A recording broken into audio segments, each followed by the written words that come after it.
Hey, this is Amanda M.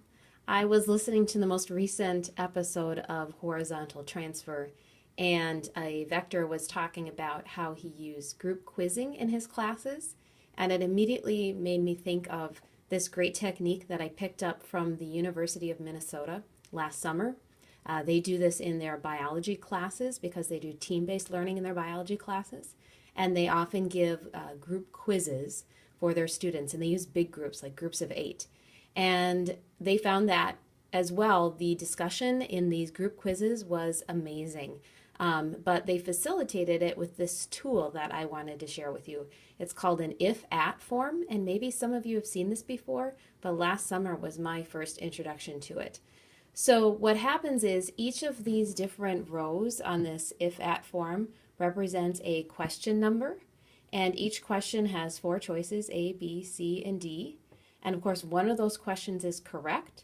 So you might have a set of quiz questions that you've printed off separately, and one of the answers, A, B, or C, or D, is correct.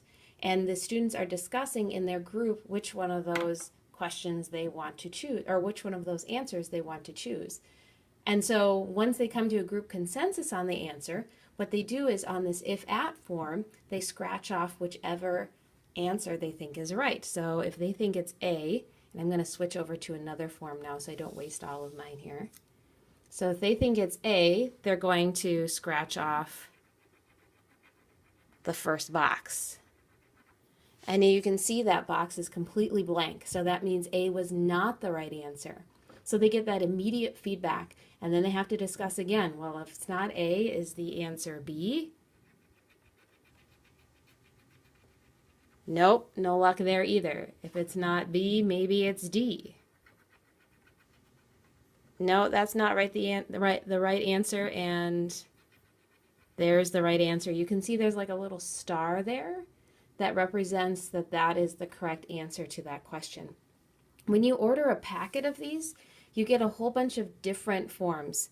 So you can see down here at the bottom, this one is B017, and you as a teacher, you get a key to which boxes essentially have the right answers in them, so you can modify your quiz to fit the right answer sheet.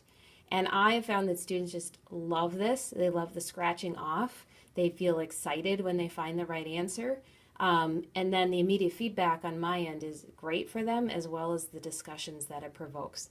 I don't even have to grade these quizzes. I usually use them as a form of formative assessment, and the kids still do them and they're still invested in them. There is a website that you can order these through, and they are relatively inexpensive, I think, for as many as you get. And again, what I usually do is I cut them into little pieces so that we've got little 5-question quizzes instead of doing an entire 50-question quiz.